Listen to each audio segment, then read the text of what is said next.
যে আল্লাহ পাক রব্বুল আলামিন আমাকে সৃষ্টি করেছেন, যে আল্লাহ পাক রব্বুল আলামিন মায়ের গর্ভে আমাকে রিজিক দিয়েছেন, এখনো দিচ্ছেন, যে আল্লাহর হুকুমে আমরা শৈশব থেকে কৈশোরে, কৈশোর থেকে যৌবনে, যৌবন থেকে প্রৌঢ়ত্বে, সেখান থেকে আমরা বার্ধক্যের দিকে যাই, সে আল্লাহর নাম উচ্চারণ আমাদের করতে হবে কিনা? করতে হবে। কোরআনুল কারীম খুলে দেখুন, আম্বিয়া কেরামের যে গল্প আল্লাহ পাক রব্বুল আলামিন কোরআন মাজিদে দিয়েছেন, সেখানে বড় চমৎকার ভাবে কথাগুলো ফুটে উঠেছে। আমাদের মুসলিম মিল্লাতের পিতা ইব্রাহিম খলিল আলা নবিয়িনা ওয়া আলাইহিস সালাতু ওয়াস সালামের গল্প আল্লাহ পাক রব্বুল আলামিন কোরআনুল কারীমের একাধিক জায়গায় এনেছেন। কথাগুলো এজন্য বলছি যে কারো কারো কাছে মনে হতে পারে এই প্রত্যেক জুমায় হুজুর এই কথাগুলো কেন বলেন? আল্লাহ পাক রব্বুল আলামিনের এই যে বরত্বের ঘোষণা, আমাদেরকে খাওয়ানকে, আমাদেরকে জীবন দেনকে, রিজিক দেনকে, এই যে কথাগুলো আমরা বারবার বলছি, এগুলো কেন বলছি? এগুলো কোনো অযথা বা টাইম পাস করার জন্য না, এটা আমাদের ঈমানের অপরিহার্য অনুষঙ্গ। আপনি কোরআন মাজিদ খুলুন, কোরআনুল কারীমের 26 নম্বর সূরা, সূরাতুশ শুআরা, এই সূরাতুশ শুআরা, সূরাতুশ শুআরায় পঞ্চম যে রুকুটি, এর রুকুর মধ্যে আল্লাহ পাক রব্বুল আলামিন অনেক অংশ জুড়েই তার খলিল হযরত ইব্রাহিম আলাইহিস সালামের গল্প তিনি এনেছেন। শুরুটাই এই রুকুর শুরুটাই হয়েছে এভাবে, ওয়াতলু আলাইহিম নাবা ইব্রাহিম, নবী আপনি আপনার উম্মার মাঝে, উম্মতের মাঝে ইব্রাহিম আলাইহিস সালামের গল্প, তার সংবাদ আপনি পাঠ করে শোনান। সুবহানাল্লাহ। কে ছিলেন ইব্রাহিম আলাইহিস সালাম? বড় চমৎকার ভাবে এখানে ইব্রাহিম আলাইহিস সালামের অনেকগুলো কথা, তার অনেক অনুভূতি, তার অ্যাটিটিউড, দৃষ্টিভঙ্গি, তার চিন্তা চেতনা, মাইন্ড এখানে উল্লেখ করা হয়েছে। যেমন আল্লাহ পাক রব্বুল আলামিন বলেন, ইয ক্বাল লিআবিহি ওয়া কওমিহি মা তা'বুদুন, নবী আপনি স্মরণ করুন সেই সময়ের কথা যখন ইব্রাহিম আলাইহিস সালাম তার পিতাকে এবং তার সম্প্রদায়কে বলেছিলেন, মা তা'বুদুন, তোমরা কিসের ইবাদত করো? এই যে মূর্তি পূজার ইবাদত করছো, এরা তো একেবারে নিরর্থক, নিষ্ফল, এগুলো তো সম্পূর্ণ তোমাদের হাতের বানানো। তো তারা জবাব দিল, ক্বালু না'বুদু আসনামান ফানাযাল্লু লাহা আকিফিন, এরা তো মূর্তি, এদের সামনে আমরা হাত জোড় করে দাঁড়াই। এরপর ইব্রাহিম আলাইহিস সালাম প্রশ্ন করলেন, ক্বালা হাল ইয়াসমাউনাকুম ইয তাদউন, তোমরা ওদেরকে যখন ডাকো ওরা কি তোমাদের কথা শোনে? জবাব দেয়। আও ইয়ানফাউনাকুম আও ইয়াদুররুন, ওরা কি তোমাদের কোনো উপকার করতে পারে বা ক্ষতি করতে পারে? প্রত্যেক যুগের যারা বাতিলপন্থী, যারা অবিশ্বাসী, যারা কাফের, ওদের একটা খোরা, একটা ভ্রান্ত একটা যুক্তি হচ্ছে, ওরা বলে ওয়াজাদনা, ক্বালু বাল ওয়াজাদনা আবাআনা কাযালিকা ইয়াফআলুন। ইব্রাহিম আলাইহিস সালাম যেখানে লজিক দিয়ে, যুক্তি দিয়ে বড় চমৎকার করে বোঝাচ্ছেন, কেন এই জাতীয় নিরর্থক মূর্তিগুলোর পূজা করছো, কেন ওদের সামনে হাত জোড় করে দাঁড়িয়ে থাকো, ওরা তো তোমাদের কোনো কিছু করতে পারে না। তো তখন তারা প্রত্যেক যুগের মূর্তি পূজারী যারা অমুসলিম, যারা তাদের মতো তারা জবাব দিচ্ছে, বাল ওয়াজাদনা আবাআনা কাযালিকা ইয়াফআলুন, কোন যুক্তি বুঝি না। আমাদের পূর্বপুরুষ, আমাদের বাপ দাদা যারা ছিল তাদেরকে দেখেছি এমন করতে, বাস আমরা এমন করছি। বলুন নাউযুবিল্লাহ। কোরআনুল কারীমের অন্যত্র এসেছে যে আওলাউ কানা আবাউহুম লা ইয়াকিলুনা শাইআন ওয়া লা ইয়াহতাদুন, তাদের পূর্বপুরুষরা যদি মূর্খ থাকে, তাদের পূর্বপুরুষরা যদি পথ হারা হয়ে থাকে, তবুও কি তারা তাদের পূর্বপুরুষদের অনুসরণ করবে? তারা এখানে বলেছে যে আমরা তাদেরকে এমনটাই করতে দেখেছি। ক্বালা আফারাআইতুম মা কুনতুম তা'বুদুন আনতুম ওয়া আবাউকুমুল আকদামুন ফাইন্নাহুম আদুউন ইল্লা রাব্বাল আলামিন। এখানে তার সম্প্রদায়ের সঙ্গে অনেক কথোপকথনের কথা এসেছে। যেটা বলতে চাচ্ছিলাম, দেখুন হযরত ইব্রাহিম খলিল আলা নবিয়িনা ওয়া আলাইহিস সালাতু ওয়াস সালাম কে চমৎকার করে আল্লাহ পাক রব্বুল আলামিনের পরিচয় দিচ্ছেন। তিনি বলেন, আল্লাযী খালাকানি ফাহুয়া ইয়াহদিন, রব্বুল আলামিন আল্লাহকে আল্লাযী খালাকানি, যিনি আমাকে সৃষ্টি করেছেন, যিনি আমার খালিক, যিনি আমার মালিক, যিনি আমার পালনকর্তা, হুয়া ইয়াহদিন, তিনি আমাকে পথ দেখান। ওয়াল্লাযী হুয়া ইউতঈমুনি, তিনি সেই সত্তা আল্লাহ যিনি আমাকে খাওয়ান। ওয়া ইয়াসকিন, যিনি আমাকে পান করান। সুবহানাল্লাহ। ওয়া ইযা মারিদতু ফাহুয়া ইয়াশফিন, আমি যখন অসুস্থ হই, দুনিয়ার কোন ডাক্তার, কোন চিকিৎসক আমাকে সুস্থতা দান করতে পারে না, আল্লাহ পাক রব্বুল আলামিন আমাকে সুস্থতা দান করেন। সুবহানাল্লাহ। এই কথাগুলো কে বলছেন? আল্লাহ পাক। কার মাধ্যমে বলাচ্ছেন? হযরত ইব্রাহিম আলাইহিস সালাতু ওয়াস সালাম, যে ইব্রাহিম আলাইহিস সালাম আল্লাহর একান্ত প্রিয় ভাজন বন্ধু ছিলেন। আপনারা কোরআনুল কারীম তেলাওয়াত করার সময় আপনারা অবশ্যই পেয়েছেন যে আল্লাহ পাক রব্বুল আলামিন বলেন ওয়াত্তাখাযাল্লাহু ইব্রাহিমা খলিলা। আল্লাহ পাক রব্বুল আলামিন ইব্রাহিম আলাইহিস সালামকে বন্ধু হিসেবে গ্রহণ করে নিয়েছেন। সেই বন্ধুর জবানে আল্লাহ পাক রব্বুল আলামিনের পরিচয় দেওয়া হচ্ছে, তিনি আল্লাহর পরিচয় দিচ্ছেন, তিনি আওড়াচ্ছেন ওয়াইদা মারিতু ফাহুয়া ইয়াশফিন, আমি যখন অসুস্থ হয়ে পড়ি আমার আল্লাহ আমাকে সুস্থতা দান করেন। সুবহানাল্লাহ। ওয়াল্লাযী ইউমীতুনি সুম্মা ইউহয়ীন, যিনি তিনি সেই সত্তা আল্লাহ যিনি ইউমীতুনি আমাকে মৃত্যু দিবেন, সুম্মা ইউহয়ীন আবার আমাকে জীবিত করবেন। সুবহানাল্লাহ। এরপর ইব্রাহিম আলাইহিস সালাম বলেন আমরাও আল্লাহর কাছে কামনা করি ওয়াল্লাযী আতমাউ আন ইয়াগফিরা লি খাতীআতি ইয়াউমিদ্দিন। ইব্রাহিম আলাইহিস সালামের তো কোনো গুনাহ ছিল না, নবীদের কোনো গুনাহ আছে? আহলে সুন্নাহ ওয়াল জামাত একটা সুস্পষ্ট আকীদা বিশ্বাস হচ্ছে আল আম্বিয়া কুল্লুহুম মাসুমুন, সকল নবী সব ধরনের গুনাহ থেকে মাসুম, পাক পবিত্র। এরপরেও হযরত ইব্রাহিম আলাইহিস সালামের মাধ্যমে আমাদেরকে শেখানো হচ্ছে যে আল্লাহ পাক রব্বুল আলামিন ইব্রাহিম আলাইহিস সালামের মাধ্যমে দোয়া শেখাচ্ছেন। তিনি বলেন ওয়াল্লাযী আতমাউ আন ইয়াগফিরা লি খাতীআতি ইয়াউমিদ্দিন, গুনাহ তো নেই, আল্লাহ তাআলা আল্লাহর কাছে আমি আশাবাদী আন ইয়াগফিরা লি খাতীআতি, যে আল্লাহ পাক রব্বুল আলামিন আমার ভুল ত্রুটিগুলোকে maaf করে দিবেন। কখন? ইয়াউমিদ্দিন, বিচার দিবসে। সুবহানাল্লাহ। এরপরে তিনি দোয়া করছেন রব্বি হাবলি হুকমান ওয়া আলহিকনি বিস-সালিহিন, আল্লাহ আপনি আমাকে ন্যায় বিচার করার মতো যোগ্যতা, হিকমত আল্লাহ আপনি আমাকে দান করুন। ওয়া আলহিকনি বিস-সালিহিন, নেককার আল্লাহ ওয়ালা যারা তাদের সঙ্গে আমাকে যুক্ত করুন। আমার মৃত্যু যেন নেককারদের সঙ্গে হয়, মৃত্যুর পরে যেন আমি নেককারদের সঙ্গে উত্থিত হতে পারি, নেককারদের সঙ্গে যেন হাসর হয়, নেককারদের সঙ্গে যেন আমাদের জান্নাত নসিব হয়। বলুন আমিন।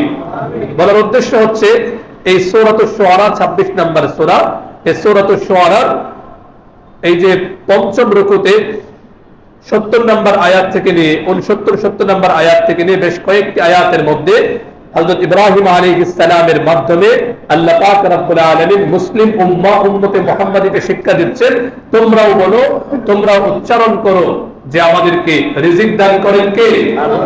আমাদের জীবন দিয়েছেন কে? আমাদেরকে মৃত্যু দিবেন কে? আমাদের জীবন মরণ আমাদের সবকিছু কার হাতে? আল্লাহ। এগুলো উচ্চারণ করা উচিত। এগুলো আমাদেরকে বারবার যত বেশি আমাদের জবান দিয়ে উচ্চারণ করব অন্তরে বদ্ধমূল হবে। আর আরবিতে একটা প্রবাদ, একটা কথা আছে এমন, ইদা তাকাররারা তাকাররারা ফিল কলব, একটা মানুষ যখন একটা কথা বারবার উচ্চারণ করে, একটা কথা যখন সে তার জিহ্বা দিয়ে বারবার আওড়ায়, তখন সে তার অন্তরে বদ্ধমূল হয়ে যায়। সুবহানাল্লাহ। এজন্য দেখবেন হাক্কানি রব্বানি পীর মাশায়েখের কাছে যদি কেউ যান, তাদের হাতে যখন বায়াত হন, তখন তারা তাদেরকে বিশেষ কিছু জিকিরের কথা বলে, যে জিকিরগুলো বারবার 500 বার 1000 বার। এগুলো কেন দেন ওনারা? এগুলো হচ্ছে অনেকটা চিকিৎসার মতো। একটা ঔষধ দেখা যায় একবার খেলে হয়, অনেক সময় হয় না। চিকিৎসকের পরামর্শে এক ওষুধ নিয়মিত সেবন করতে হয়, নিয়মিত খেতে হয়। তো উলামায়ে কেরাম হাক্কানি রব্বানি পীর মাশায়েখরা তারাও কিছু নির্দিষ্ট আমল, যেগুলো সুস্পষ্টভাবে তো কোরআন মাজিদে বা হাদিসে সুস্পষ্টভাবে তো পাওয়া যায় না, যেটা 500 বার 1000 বার করতে হবে, কিন্তু এরপরেও উলামায়ে কেরাম হাক্কানি রব্বানি উলামায়ে কেরাম তারা চিকিৎসা হিসেবে দেন যে আপনি এই আমলটা প্রতিদিন 1000 বার করবেন, আল্লাহ আল্লাহ জিকির করবেন 1000 বার। তাহলে কি হবে? তার অন্তরে এই আল্লাহ আল্লাহ নাম উচ্চারণ করতে করতে তার অন্তরে সেটা বদ্ধমূল হয়ে যাবে, আল্লাহর প্রেম অন্তরে সুদৃঢ় হবে। এর ফলে সে আর কোনো গুনাহের দিকে ধাবিত হতে পারবে না। এজন্য আমরা নিজেরাও এগুলো উচ্চারণ করব। বিশেষ করে আমাদের যে আল্লাহর পক্ষ থেকে আসা আমানত, নিষ্পাপ বাচ্চা যারা আছে, ওদেরকে নিয়ে আমরা বসবো। এত ব্যস্ত আমরা, বাচ্চাদেরকে সময় দেওয়ার সময় আমাদের হয় না। এরপরে যখন এই বাচ্চারা আস্তে আস্তে বড় হয়ে যায়, কোরআন এবং সুন্নাহর সৌরভ থেকে ওরা বঞ্চিত হয়, কোরআন সুন্নাহ সম্পর্কে তাদেরকে তারা যখন বেয়াদবি শুরু করে, তখন এসে আমরা হুজুরদের কাছে বলি, হুজুর কথা তো মানেন, অথচ এই যে নিষ্পাপ বাচ্চাকে ছোট থেকে যদি আমরা এই দিনের কথাগুলো আল্লাহর নাম উচ্চারণ করতে শেখাই, ওদেরকে বলি যে বলো আমাদের রবকে আল্লাহ, আমাদেরকে রিজিক দান করেন কে আল্লাহ, এভাবে যখন ওদেরকে বারবার উচ্চারণ করাবো, নিঃসন্দেহে এই বাচ্চার অন্তরে আল্লাহর প্রেম, বারবার আল্লাহর নাম উচ্চারণ করতে করতে এক সময় দেখা যাবে সে অটোমেটিকলি আল্লাহর কাছে চাওয়া, আল্লাহর কাছ থেকে নেয়া, আল্লাহর কাছ থেকে সে গ্রহণ করা একটা মানসিকতা নিয়ে সে বড় হয়ে উঠবে। এই বাচ্চা যাকে আপনি ঈমান আমলের সৌরভ দিয়ে বড় করছেন, কোরআন শেখাচ্ছেন, দ্বীন শেখাচ্ছেন, এই বাচ্চা কি কখনো তার পিতামাতার বিরুদ্ধে দাঁড়াবে? পিতামাতার সঙ্গে সে বেয়াদবি করবে? করবে। শুরুতেই যদি আমরা তাদের পথটাকে সোজা রাখি, সে বিপদে যাবে না ইনশাআল্লাহ। কোরআনে কারিমের শিক্ষা।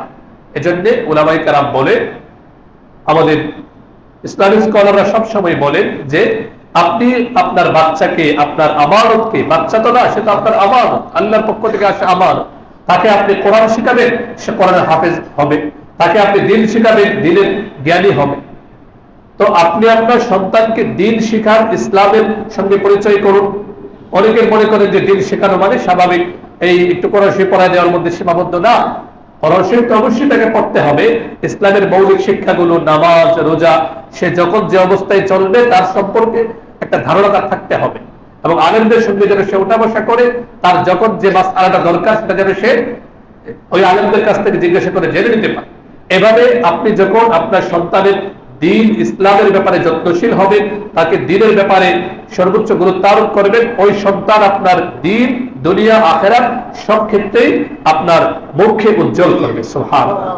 পক্ষান্তরে সন্তানের ক্যারিয়ার গড়ার জন্য সন্তানকে শুধু দুনিয়ার পিছনেই ছোটাচ্ছেন, দ্বীন ও ইসলামের বিষয়ে তার কোনো যত্নশীল আপনি দায়িত্ব পালন করছেন না, এই সন্তান শুধু আপনার দ্বীন ধ্বংস করবে এমন না, এই সন্তান আপনার দুনিয়াও ধ্বংস করবে।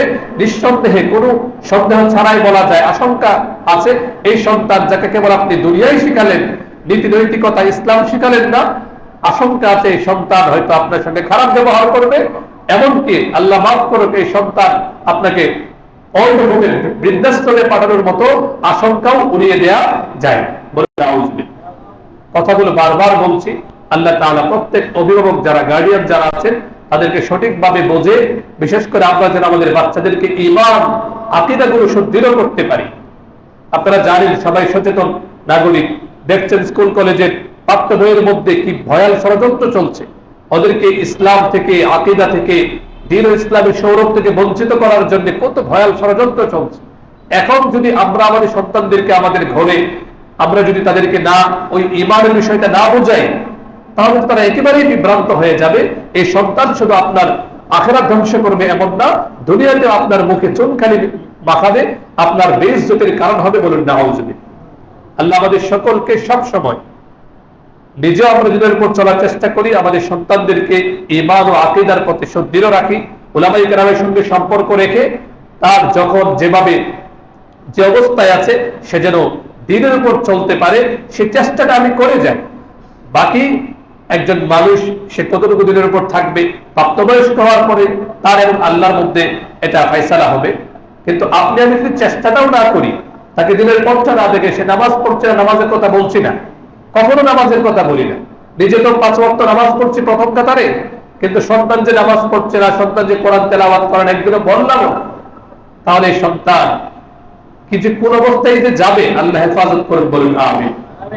মুহতারাম হাজিরিন, আজকে আমরা একটি আরবি মাসের হয়তো আজকে শেষ দিনে আমরা অবস্থান করছি। আজকে 29শে জিলকদ, সম্ভাবনা আছে আজকে সন্ধ্যায় এই 1445 হিজরির জিলহজ মাসের চাঁদ উদিত হতে পারে।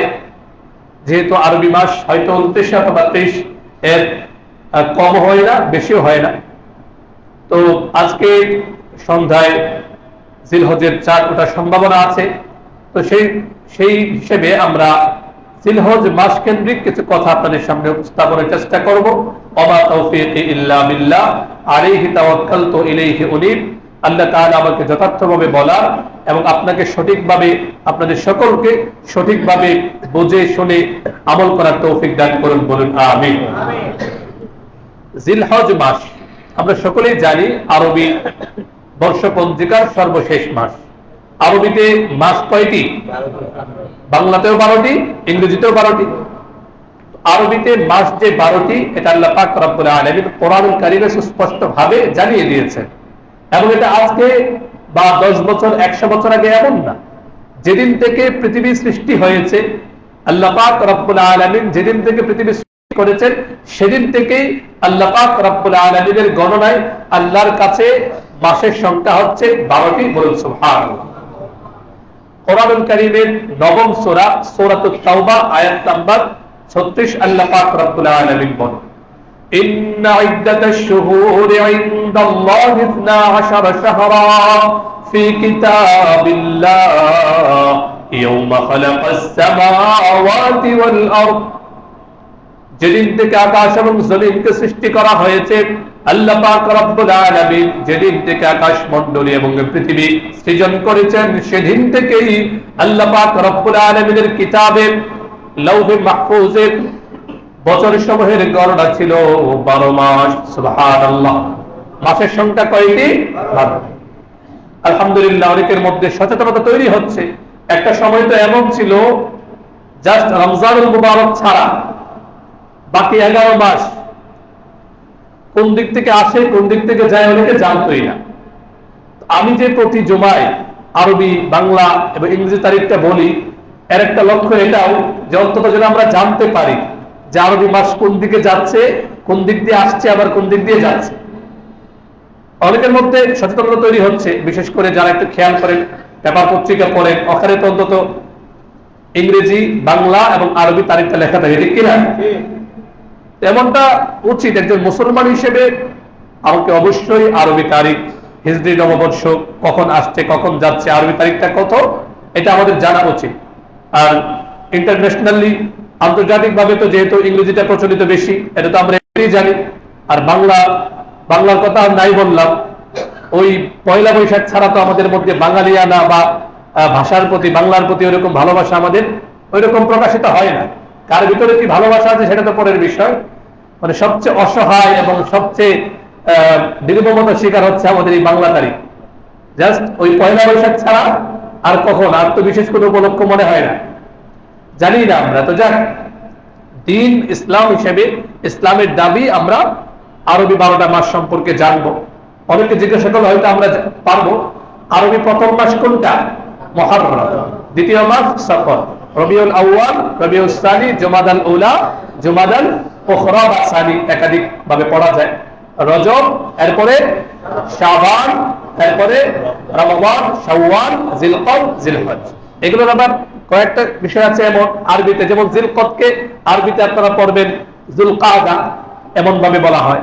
আবার বাংলায় আমরা বলি জিলকদ, অনুরূপ ভাবে ওই বাংলায় আমরা বলি জিলহজ, আর আরবিতে বলে জুলহিজ্জা। আরবিতে কি বলে? জুলহিজ্জা। এই হচ্ছে 12টা মাস। এই 12টি মাস আল্লাহ সুবহানাহু ওয়া তাআলার গণনায় আছে। তো আজকে আমরা যে সংক্ষিপ্ত আলোচনাটা আপনাদের সামনে পেশ করব, প্রথমে জিলহজ মাসের গুরুত্ব, জিলহজ মাসের গুরুত্ব মর্যাদা সম্পর্কে ইসলাম কি বলে। দ্বিতীয় পয়েন্ট হচ্ছে জিলহজের প্রথম দশক সম্পর্কে ইসলামের নির্দেশনা কি। সর্বশেষ কথা হচ্ছে জিলহজের প্রথম দশকে আমাদের করণীয় কি। কয়টা পয়েন্ট? 3টা পয়েন্ট। আমরা খেয়াল করে শুনবো, আর আমি চেষ্টা করি আপনাদের সামনে পয়েন্ট ভিত্তিক বলতে, যেন কথাগুলো আমাদের আত্মস্থ করা সহজ হয়। প্রথম পয়েন্ট হচ্ছে জিলহজ মাসের মর্যাদা কি, জিলহজ মাসের সম্মান মর্যাদা সম্পর্কে ইসলাম কি বলে। যে আয়াতটি আমি আপনাদের সামনে পড়েছি, সূরাতুত তাওবা 36 নম্বর আয়াত, এখানে আল্লাহ পাক রব্বুল আলামিন বলেন যে আল্লাহর গণনায় পৃথিবীর শুরু থেকে মাসের সংখ্যা কত? 12। এই আয়াত শেষাংশে আল্লাহ বলেন যে মিনহা আরবাআতুন হুরুম, এর মধ্যে 4টি মাস হচ্ছে আল্লাহ সুবহানাহু ওয়া তাআলার কাছে অত্যন্ত সম্মানিত। বলেন সুবহানাল্লাহ। মাসকে সৃষ্টি করেছেন, 4টি মাসকে সম্মান কে দিয়েছেন? আল্লাহ। তো এই 4টি মাস কি? ইমাম বুখারী রাহিমাহুল্লাহু তাআলা তার সহিহ গ্রন্থে হাদিসটি এনেছেন, হাদিস নাম্বার 4662। সাহাবী আবু বকর রাদিয়াল্লাহু আনহু থেকে বর্ণিত, রাসূলুল্লাহ সাল্লাল্লাহু আলাইহি ওয়াসাল্লাম ইরশাদ করেন, عن أبي بكر رضي الله تعالى عنه قال قال رسول الله صلى الله عليه وسلم إن الزمان قد استدار كهيئته ইয়াউমা খালাকাল্লাহুস সামাওয়াতি ওয়াল আরদ আস-সানাতু 12 শাহরান মিনহা আরবাতুন হুরুম সালাতুন মুতাওয়ালিয়াত। যেদিন থেকে আল্লাহ পাক রব্বুল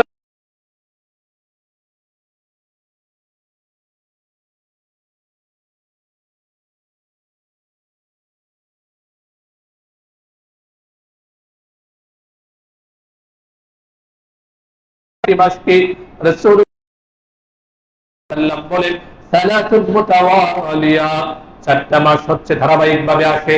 সেই চারটা মাসের প্রথম মাস হচ্ছে যুলকাদা বা জিলকদ, দ্বিতীয় মাস হচ্ছে যুলহিজ্জা বা জিলহজ, তৃতীয় মাস হচ্ছে মুহররম, এরপরে চতুর্থ মাস হচ্ছে রাজব মুদর আল্লাযী বাইনা জুমাদা ওয়া শাবান।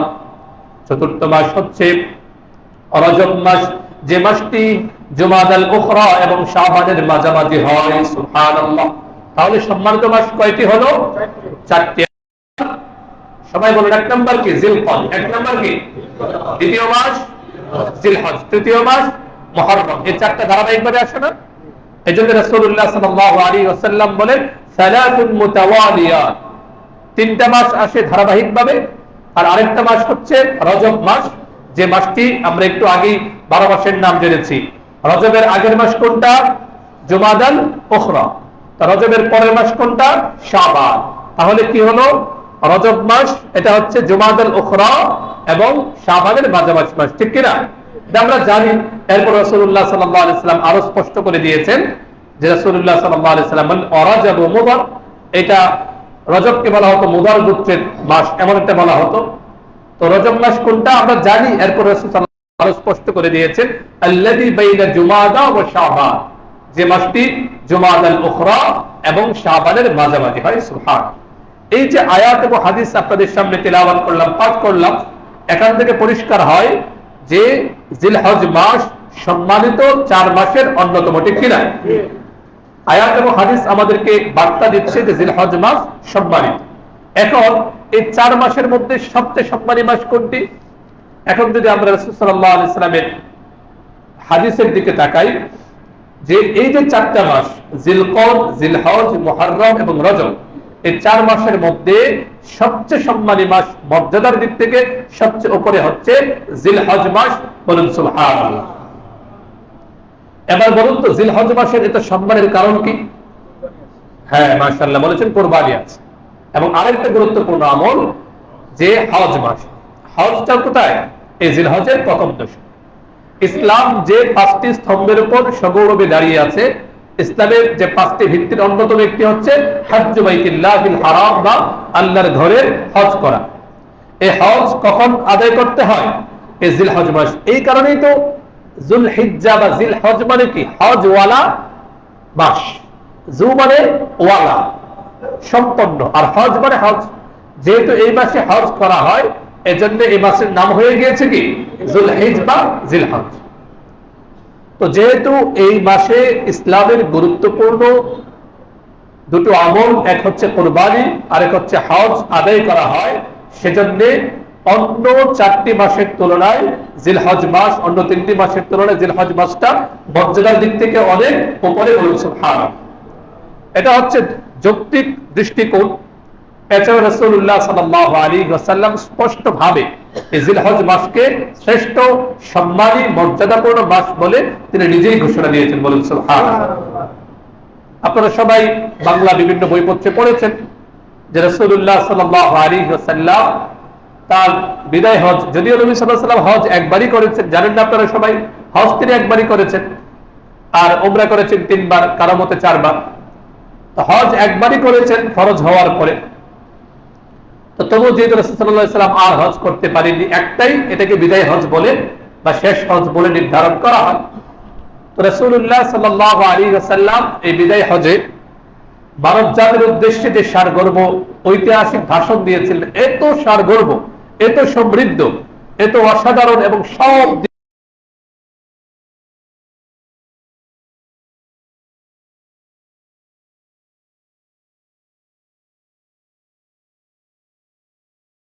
কিয়ামত পর্যন্ত বছরের এক পর্যায়ে রাসূলুল্লাহ সাল্লাল্লাহু আলাইহি ওয়াসাল্লাম ঘোষণা করেছেন, সুনান ইবনে মাজাহর বর্ণনা, হাদিস নাম্বার 3931, সাহাবী আবু সাঈদ খুদরী রাদিয়াল্লাহু আনহু বলেন, রাসূলুল্লাহ সাল্লাল্লাহু আলাইহি ওয়াসাল্লাম তার বিদায় হজের ভাষণে তার উপস্থিত সাহাবায়ে কেরামকে লক্ষ্য করে বলেছিলেন, আলা ওয়া ইন্না আহরামাশ শুহুরি শাহরুকুম হাযা, ও আমার প্রিয় সাহাবীরা, মনে রেখো আজকের এই যে মাস, আমরা আগেই বলেছি জিলহজ মাস, হজ কোন মাসে সম্পাদন করা হয়? জিলহজ মাসে। তো রাসূল সাল্লাল্লাহু আলাইহি ওয়াসাল্লাম বলেন, আলা ইন্না আহরামাশ শুহুরি শাহরুকুম হাযা, এই যে মাসে তোমরা অবস্থান করছো, অর্থাৎ জিলহজ মাসে যে তোমরা এখন আছো, এই মাসটাই হচ্ছে মাসসমূহের মধ্যে আল্লাহর কাছে সবচেয়ে সম্মানিত, আল্লাহর কাছে সবচেয়ে মর্যাদাশীল। বলুন সুবহানাল্লাহ। তো এই আয়াত এবং হাদিস আমাদের সামনে পরিষ্কার হয়ে গিয়েছে যে আল্লাহ পাক রব্বুল আলামিন জিলহজ মাসকে সবচেয়ে বেশি মর্যাদা, সম্মানিত মাসসমূহের মধ্যে আল্লাহ দিয়েছেন। এখন বলবেন যে রমজানে যে বলেছেন রমজান শ্রেষ্ঠ মাস, সেটা ভিন্ন দিক। রমজান মাসের মর্যাদা তো সবার উপরে অনন্য, কারণ সেখানে কোরআন নাজিল হয়েছে, সেটা এখানে আলোচনায় আসবে না। রমজান মাস ছাড়া বাকি যে মাসগুলো, সেগুলো আল্লাহ পাক রব্বুল আলামিনের কাছে শ্রেষ্ঠ মাস, এবং এগুলোর মধ্যে জিলহজ মাসটা হচ্ছে সবচেয়ে মর্যাদাপূর্ণ মাস। বলুন সুবহানাল্লাহ। এখন দ্বিতীয় পয়েন্ট ছিল এই জিলহজের প্রথম দশকের মর্যাদা। আমি খুতবা আপনাদের সামনে কোরআনুল কারীমের 89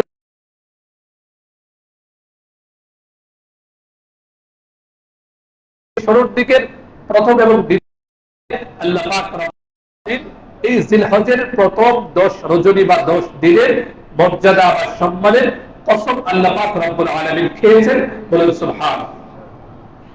আল্লাহ রব্বুল আলামিন বলেন, ওয়াল ফাজর ওয়া লায়ালিন আশর, শপথ ভোরের ও সকালের, সকাল বেলার শপথ, ওয়া লায়ালিন আশর, এবং 10 রাতের শপথ। বলেন সুবহানাল্লাহ। বিখ্যাত মুফাসসির, রাইসুল মুফাসসিরিন হিবরুল উম্মাহ আব্দুল্লাহ ইবনে আব্বাস রাদিয়াল্লাহু তাআলা আনহুমা সহ মুফাসসিরিন কেরামের একটি বড় দলের ভাষ্য মতে এখানে ওয়ালায়ালিল আশর বা 10 রজনী দ্বারা জিলহজ বা যুলহিজ্জার প্রথম 10 রাত বা 10 দিন উদ্দেশ্য। সুবহানাল্লাহ। আল্লাহ পাক রব্বুল আলামিনের কাছে এই 10 দিন, জিলহজের 10 দিন এত প্রিয়, এত প্রিয় যে তিনি এই 10 দিনের মর্যাদা বোঝানোর জন্য ওয়ালায়ালিল আশর, 10 রাতের শপথ বলে তিনি কসম খেয়েছেন। বলুন সুবহানাল্লাহ। আল্লাহ পাক রব্বুল আলামিন যখন কোন একটা জিনিসের শপথ করেন, সেই জিনিসের মর্যাদা বেড়ে যায় কিনা? অবশ্যই বেড়ে যায়। এখন যদি আমরা হাদিসের দিকে তাকাই যে এই 10 রজনীর মর্যাদায় রাসূলুল্লাহ সাল্লাল্লাহু আলাইহি ওয়াসাল্লামকে নির্দেশনা দিয়েছেন। মুসনাদুল ইমাম বাজ্জার রাহিমাহুল্লাহর বর্ণনা, হাদিস নাম্বার 1128, সাহাবী জাবের রাদিয়াল্লাহু আনহু থেকে বর্ণিত, রাসূলুল্লাহ সাল্লাল্লাহু আলাইহি ওয়াসাল্লাম বলেন, আফজালু আইয়ামিদ দুনিয়া আইয়ামুল আশরি, আশরি জিলহিজ্জা। দুনিয়াতে আল্লাহ পাক রব্বুল আলামিন যতগুলো দিন দিয়েছেন, সেই দিনগুলোর মাঝে আল্লাহ পাক রব্বুল আলামিনের কাছে সবচেয়ে শ্রেষ্ঠ, সবচেয়ে মহব্বতের দিন হচ্ছে জিলহজ মাসের প্রথম 10 দিন। বলুন সুবহানাল্লাহ। সাহাবী প্রশ্ন করলেন, ওয়ালা মিসলুহুন্না ফি সাবিলিল্লাহ, আল্লাহর রাস্তায় মানুষ যে সময়গুলো, দিনগুলো কাটায়, সেটাও কি জিলহজের 10 দিনের চেয়ে উত্তম না? নবীজি সাল্লাল্লাহু আলাইহি ওয়াসাল্লাম বলেন, লা মিসলুহুন্না ফি সাবিলিল্লাহ, আল্লাহর রাস্তায় জিহাদ করার যে শ্রেষ্ঠ সময়, তার চেয়েও জিলহজের প্রথম 10 দিনের মর্যাদা বেশি।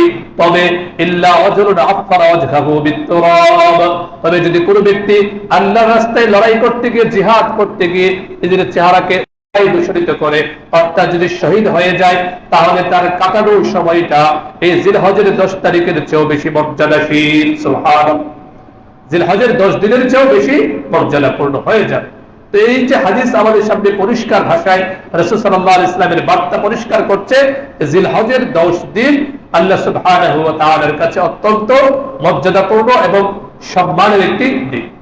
অনুরূপভাবে আরেকটি হাদিস, এই হাদিসটি সহিহ বুখারী শরীফে এসেছে, আবু দাউদ শরীফে এসেছে, হযরত আব্দুল্লাহ ইবনে আব্বাস রাদিয়াল্লাহু আনহুমা থেকে বর্ণিত। তিনি বলেন, রাসূলুল্লাহ সাল্লাল্লাহু আলাইহি ওয়াসাল্লাম ইরশাদ করেন, মা মিন আইয়াম العمل الصالح فيها أحب إلى الله من هذه الأيام يعني 10 ذي الحجة।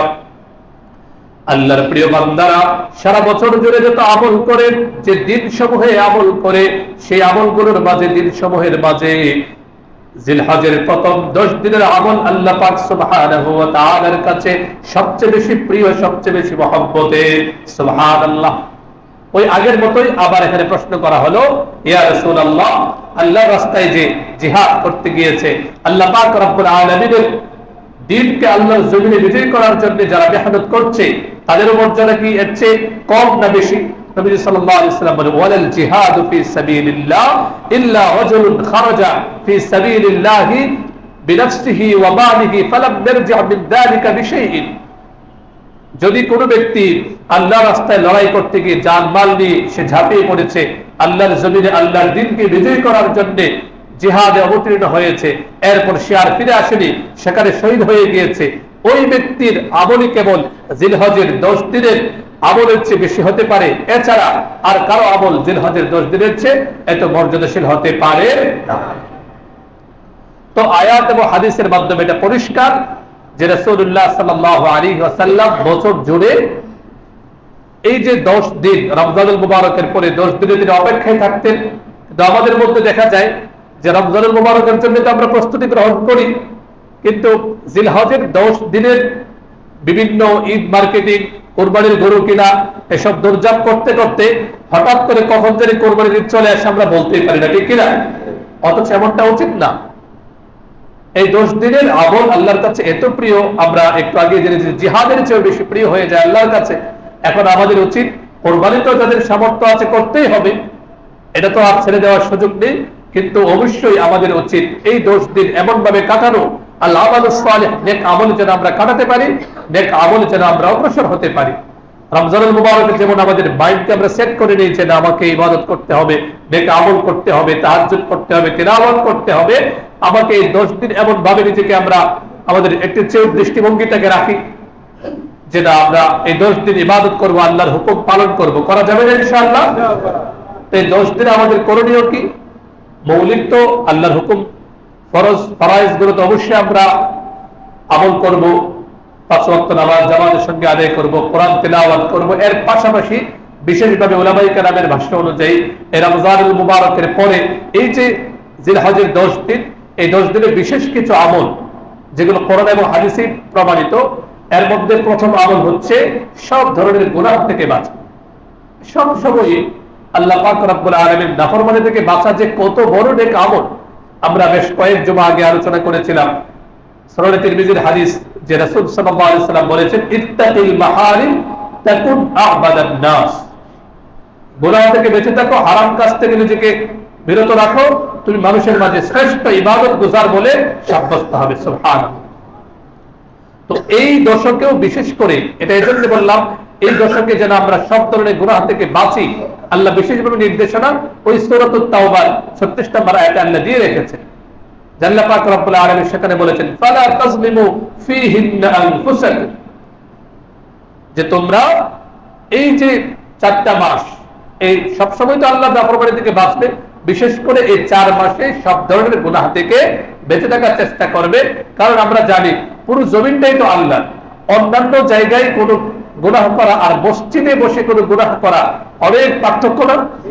মসজিদে বসে যদি কেউ হারাম কাজ করে তাহলে আল্লাহর পক্ষ থেকে লানত, অভিশাপটা বেশি আসে। তো সারা বছরই তো, প্রতিটা মুহূর্তই তো আল্লাহ, কিন্তু এই যে মুহররম, জিলকদ, জিলহজ এবং রজব, এই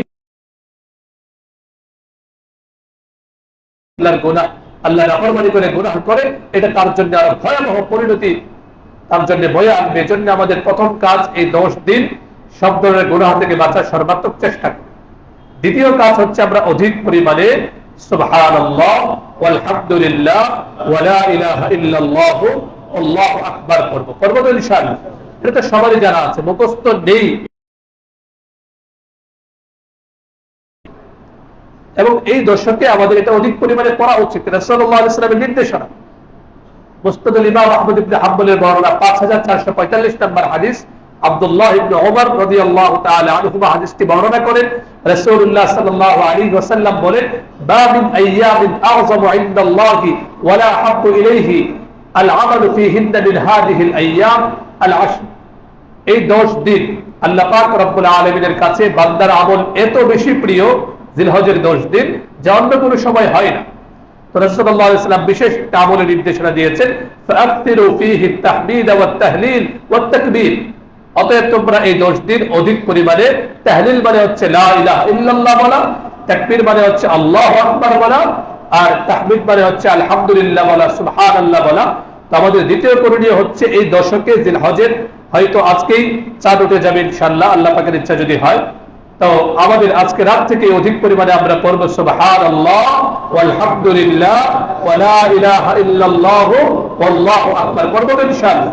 ঘরের বাচ্চাদেরকেও পড়াবো, আমাদের যারা মা বোন আছে তাদের কাছে পৌঁছে দিব। তৃতীয় কাজ যেটা আমরা অনেকেই অলরেডি করে ফেলেছি, হজের যারা গিয়েছেন হাজী সাহেব তাদের সামঞ্জস্যতার কারণে, সামঞ্জস্যতা হিসেবে নখ চুল গোফ এগুলো কেটে ফেলা, এই 10 তারিখের আগে কেটে ফেলা এবং এই 10 দিন কোরবানির আগ পর্যন্ত আর নখ চুল এগুলোতে হাত না দেয়।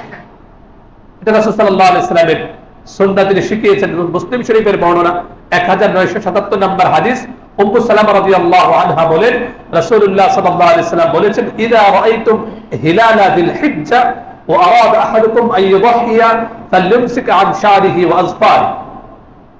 যে তোমাদের কেউ যখন জিলহজের চাঁদ দেখে এবং সে যদি কোরবানি করার ইচ্ছা করে, তাহলে সে যেন এই চাঁদ দেখার পরে আর নখ চুল এগুলো না কাটে।